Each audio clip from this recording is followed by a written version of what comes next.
Guri Saber de hoje eu recebo Neivia Justa, que é jornalista e também escritora. Vai contar um pouquinho pra gente de todas as produções, só que 6. Seja bem-vinda. Muito obrigada, Priscila. É um prazer estar aqui com vocês. Prazer é nosso. Bom, para começar, como foi ali o momento que você percebeu que precisava colocar todo o teu conhecimento num livro? Eu estava já há um tempo militando na causa da inclusão das mulheres no mercado de trabalho e aprendendo bastante sobre diversidade e inclusão. Eu vinha de uma carreira como executiva de comunicação de grandes empresas e aí um amigo resolveu produzir um livro sobre diversidade e inclusão e me convidou para escrever um capítulo.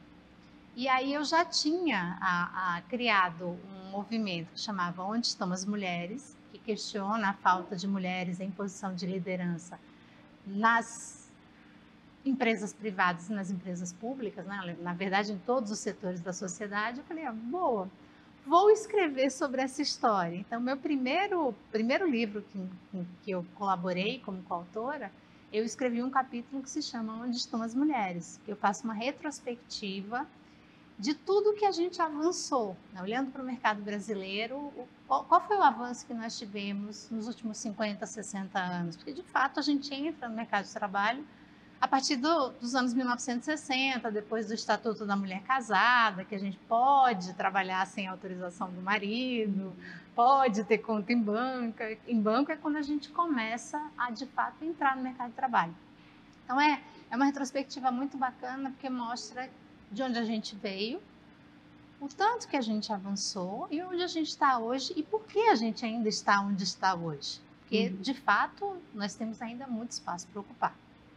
E esse movimento até ele, no começo, foi uma pergunta onde estão as mulheres, mas depois ele mudou também, né? A hashtag ali. Isso.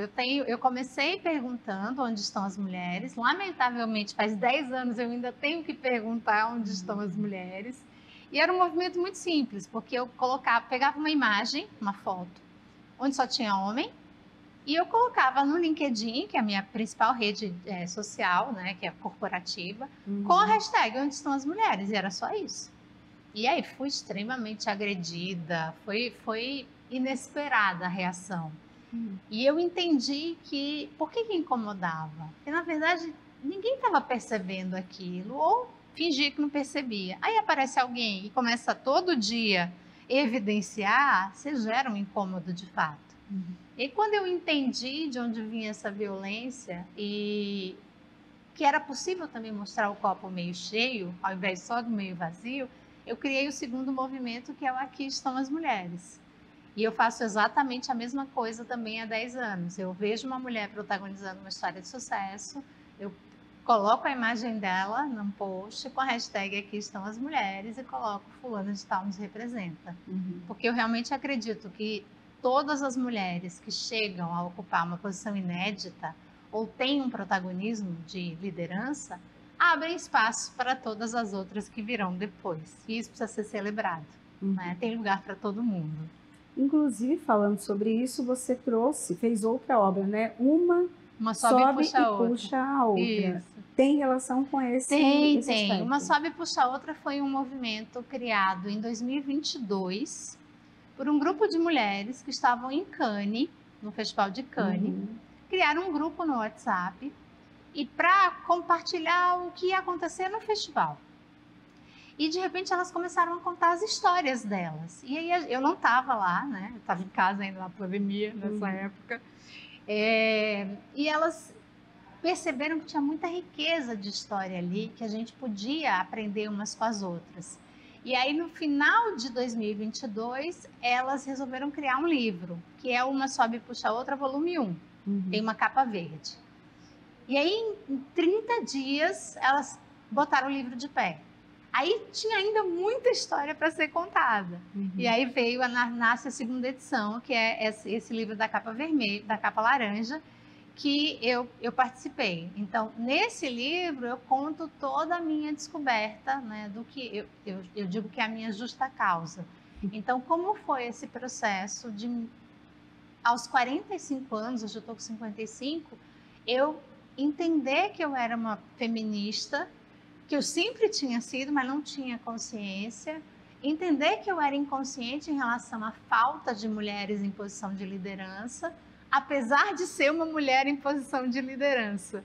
E aí eu conto essa história. Então e depois a gente reuniu as histórias dos 2 volumes e lançou o livro nos Estados Unidos, que é o Rise and Raise Others. Aí a gente conta a história de um outro ângulo, né? Não é a mesma história que está no livro em português. Aí você comentou que, mesmo estando numa posição de liderança, não percebia a falta de mulheres nesta posição. Isso por conta da área que você atuava, ou até como jornalista você via outros ambientes, mas como que caiu a ficha realmente de falar, peraí, essa conta não está equilibrada? Está fechada, né? Eu venho da década, nasci no final da década de 60, né? 1969, que é o comecinho das mulheres entrando no mercado de trabalho. E a gente entrou em posições muito básicas, né? Como secretária, como assistente, como datilógrafa, né? E fomos educadas para acreditar que as posições de liderança não nos cabiam. Então, a minha inconsciência, a inconsciência de muita gente da geração X, que é a minha, é muito em função disso. Nós não víamos mulheres em posição de liderança. Era um dado do problema, né? Era como se dissessem para a gente, você tem um teto, você chega até aqui, daqui para lá você nem ambicione, porque não vai ser para você. E como a gente estava lutando para ter uma carreira, para ter um espaço no mercado de trabalho, não tinha nem espaço para questionar isso. Né?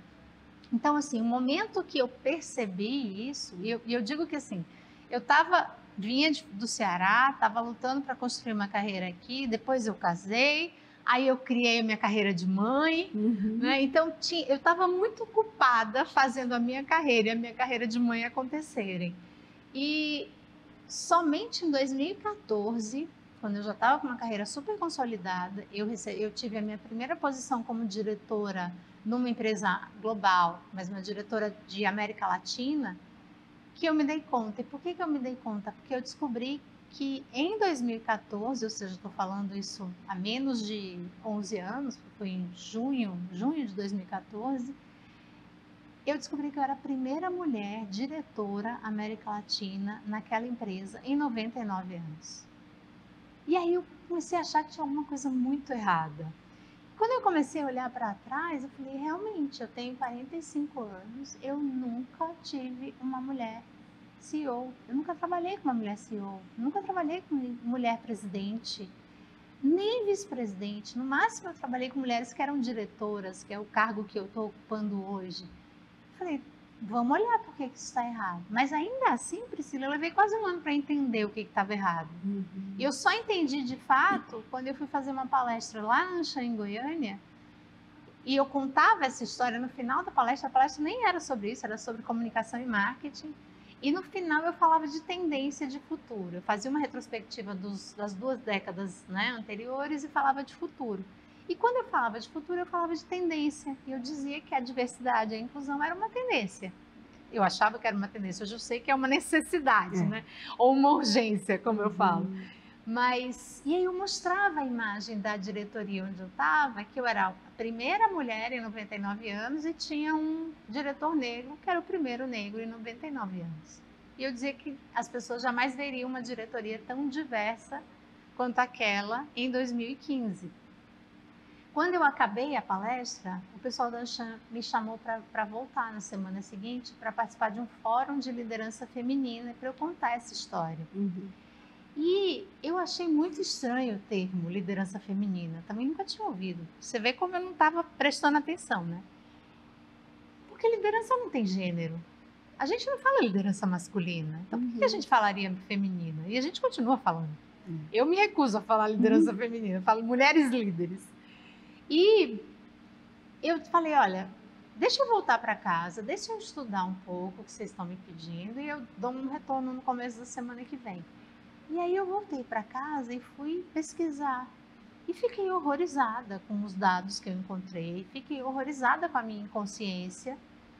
Olhei para casa, tenho 2 filhas que na época estavam com 11 anos, 11 e 9 anos, e eu falei: "Bom, eu preciso fazer alguma coisa, tudo que tiver ao meu alcance para acelerar esse processo, para deixar um mundo melhor para as minhas filhas, que elas não tenham que passar por todos os perrengues que nós passamos. Sim. Assédio moral, assédio sexual, Uhum. microviolências no ambiente de trabalho, demissão por conta de gravidez, falta de promoção, né? Então, eu falei, salários desiguais. Então, eu falei, vou fazer tudo que estiver ao meu alcance. Então, foi aí que eu tive a percepção de que é isso que eu preciso fazer.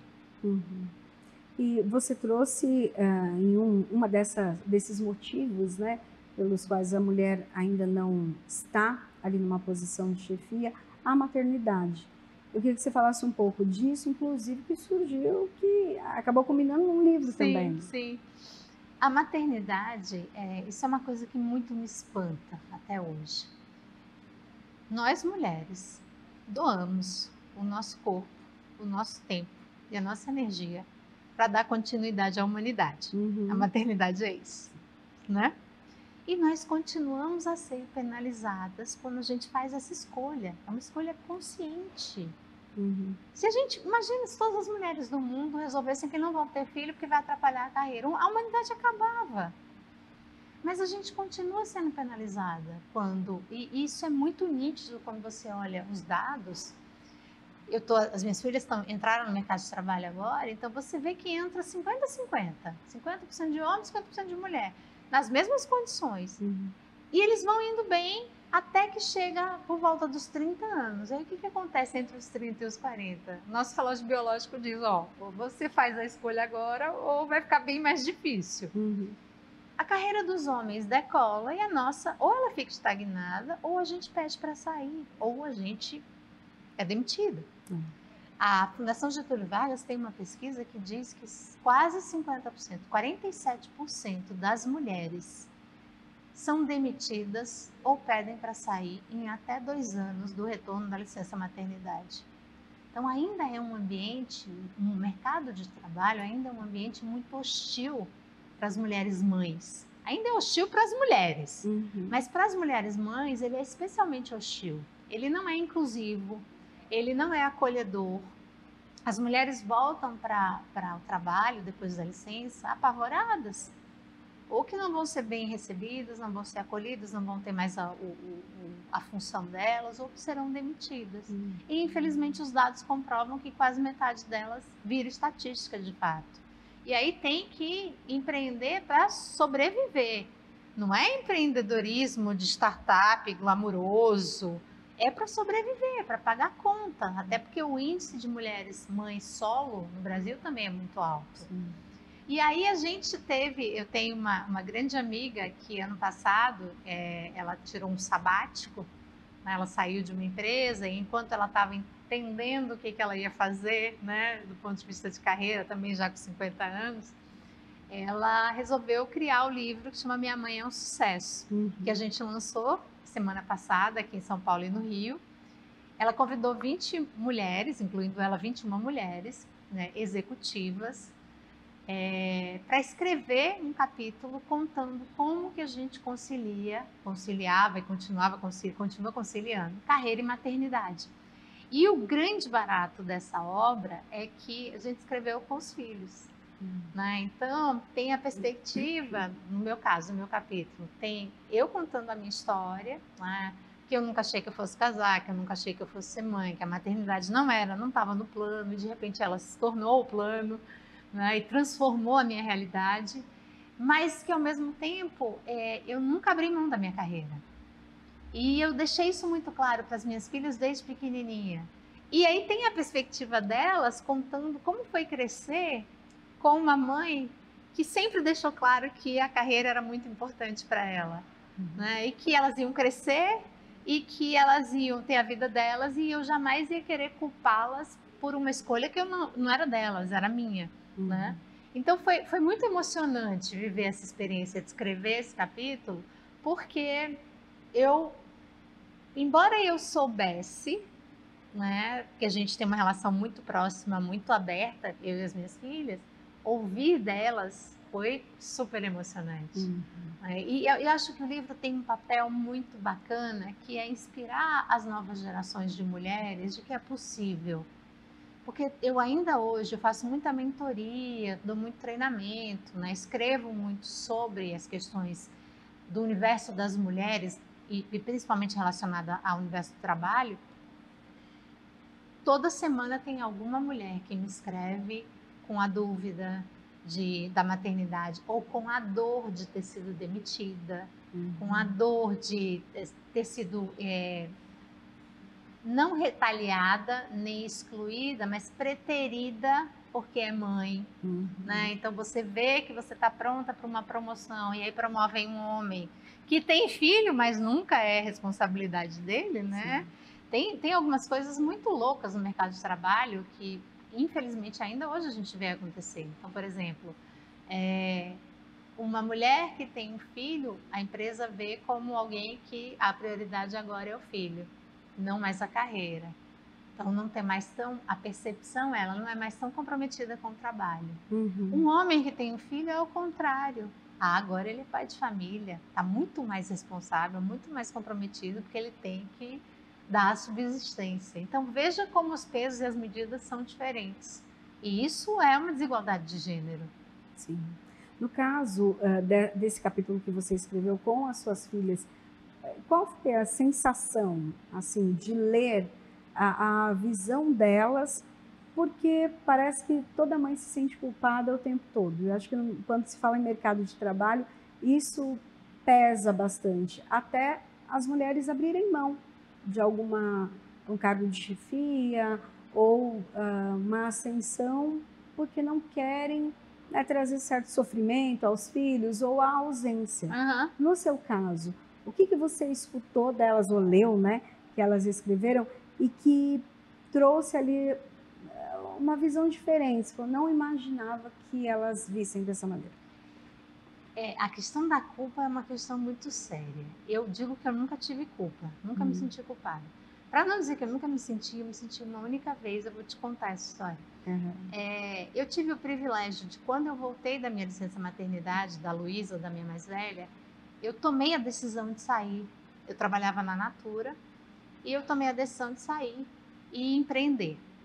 Para ter mais tempo com ela, meu marido na época estava trabalhando no Rio, a gente não tem nenhuma família em São Paulo, então tomei essa decisão. Fui extremamente criticada, fiquei 4 anos fora do mundo corporativo, tive a minha segunda filha, porque a minha lógica era, já que eu tive, eu não vou ter uma só. Eu venho de uma família muito grande, então falei, vou ter pelo menos 2 para uma ter companhia com a outra, né?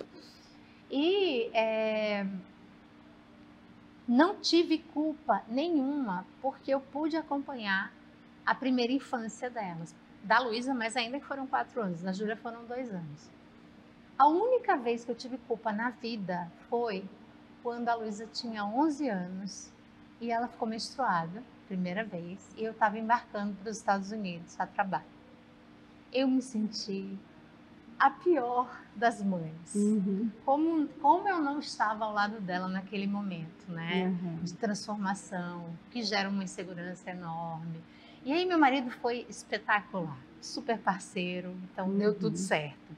Mas voltando para a tua pergunta, por mais que eu soubesse, por mais que eu achasse que elas tinham orgulho da mãe, ver as meninas expressando isso com todas as letras e dizendo que elas eram muito felizes e tinham muito orgulho da mãe que elas tinham, e que elas não, embora eu trabalhasse muito, elas não tinham nenhuma memória de ausência minha, porque o tempo de qualidade da gente era muito bom. Né? Então eu lembro quando eu voltei para o mundo corporativo, eu lembro da cena, meu marido morrendo de rir com a cena. Eu sentei no chão com as duas, na véspera de eu voltar a trabalhar, né? Não existia trabalho híbrido, flexível, nada. Sentei com elas no chão e falei, deixa eu falar uma coisa para vocês.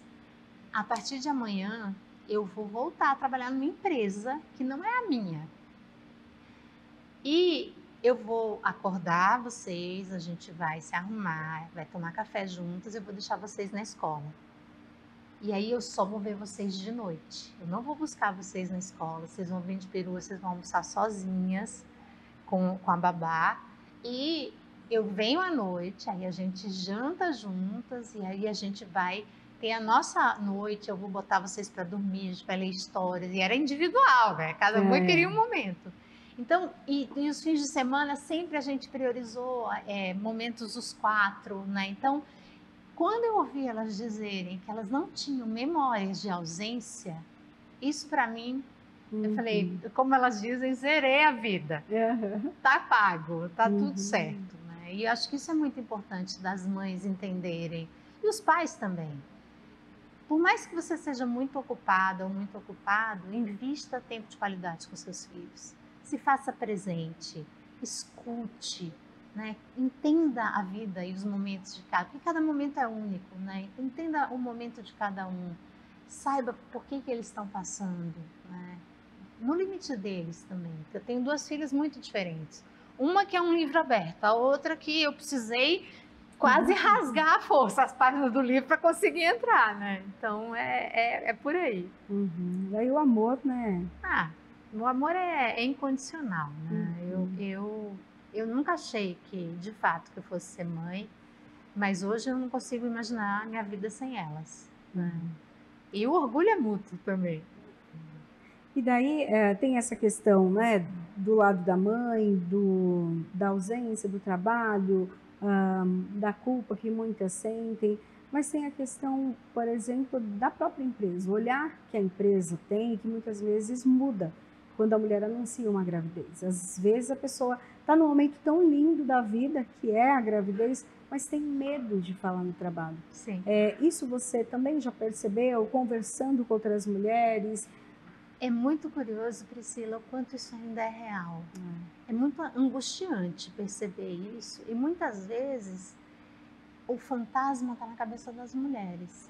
Eu estava num evento segunda passada, fui mediar um painel sobre mulheres na área do plástico. E uma moça, uma diretora de uma empresa global, que tem uma política incrível de inclusão das mulheres, né, de valorização das mulheres, relatou que ela descobriu que ela foi promovida e na mesma semana ela descobriu que ela estava grávida. E ela ficou em pânico para contar para o chefe dela que ela estava grávida. Aí eu falei, meu Deus do céu, parece que a gente não avança. Então, muitas vezes o fantasma está muito mais na cabeça da gente do que na própria empresa. Claro, ainda existem chefes misóginos, ainda existem chefes que assediam moralmente. Não tá resolvida essa questão. Mas hoje eu vejo que cada vez mais as empresas estão celebrando o momento da maternidade, a geração de uma nova vida, e trazendo essa tranquilidade de que fique em paz, que vai dar tudo certo. Não significa dizer que na volta da licença maternidade dá tudo certo. Mas esse momento hoje da descoberta tem sido muito celebrado por os homens, e eu acho que tem um movimento em algumas empresas já, que é também ter a licença paternidade. Isso ajuda muito a que os homens entendam o que significa ficar um tempo afastado, junto com o filho, a insegurança que gera para voltar para o trabalho e a parceria que isso gera com a sua própria esposa, com o seu próprio marido. Aí quando se fala dos lugares, né, em que as mulheres podem ocupar, hoje também nas empresas tem a questão da diversidade, né? Como você falou, há muitos anos você... é algo que vai ali com uma tendência. Não, é uma necessidade. Sim. Você também levou isso para o livro? Levei. E principalmente esse aqui, que é o Diversidade e Inclusão em Suas Dimensões, volume 2, no primeiro eu falei, eu contei a história das mulheres, né? O capítulo chama Onde Estão as Mulheres. Nesse número 2, eu conto como a comunicação é a porta da inclusão. Então, assim, o capítulo chama Inclusão Começa pela Comunicação. Porque a gente precisa lembrar disso o tempo todo. E comunicação não é só o que eu falo, né? É como eu ajo, como eu me comporto, se eu levanto o rosto ou não, se eu finjo que eu não estou ouvindo, se eu finjo, né, fico em silêncio. Tudo isso é comunicação. E se a gente não trabalhar a nossa comunicação, a gente não vai incluir as pessoas. Falar de empatia, de vulnerabilidade é muito, muito, como diz o Serginho Grossman, é muito lindo. Mas você precisa praticar. E a prática pressupõe a comunicação. Toda relação, seja ela de trabalho ou não, pressupõe uma comunicação. Então, e aí eu trago no capítulo não só a comunicação escrita, a falada, a comunicação, a acessibilidade digital, os termos que a gente usa, os estrangeirismos, as siglas, né, a acessibilidade para as pessoas que têm deficiência. Né? Então, tem todo um capítulo dedicado a, se você quer aprender sobre comunicação inclusiva, saiba que vai muito além do colocar um E, um U, um X não pode colocar, gente, nem X nem arroba. Porque os leitores, para a pessoa que tem deficiência auditiva, não conseguem entender qual é o som. Isso é o básico da comunicação inclusiva. Mas tem muito mais coisa por trás do que simplesmente isso.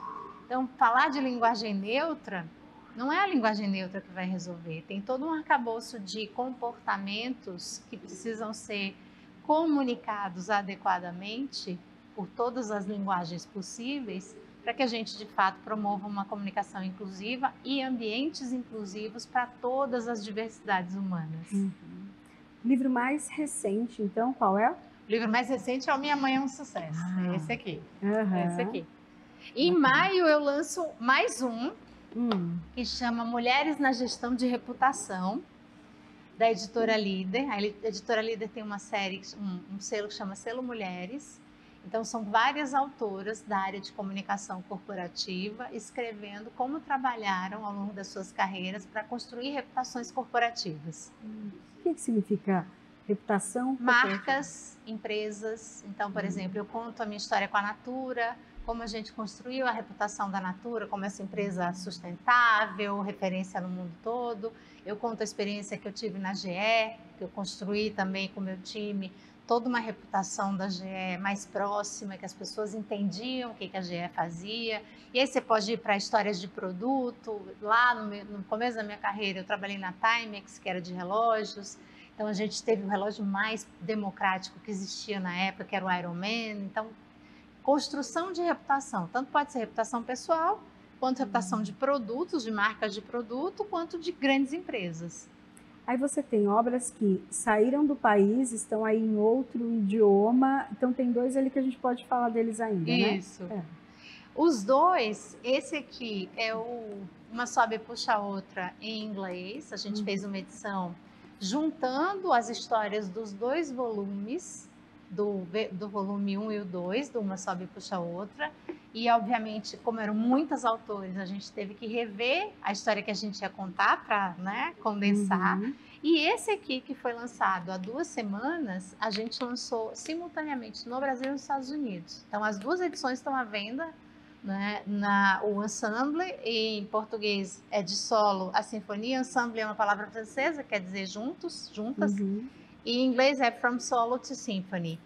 Então, a gente conta as histórias. Por quê? Porque esse livro, todos os outros, só tem, mesmo esse aqui, a gente lançou em inglês, mas só tem história de mulheres brasileiras.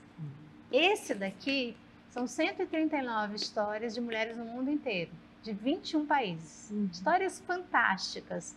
E aí a gente entende, primeiro, a profundidade da alma das mulheres e o quanto a gente tem histórias comuns e desafios comuns ao redor do mundo. E esse, inclusive, fala de histórias particulares, mas também histórias coletivas, como as mulheres, né, juntas ali conseguem ir mais longe. E a gente percebe o quanto as histórias individuais, às vezes tão localizadas em países pequenos, são também histórias universais.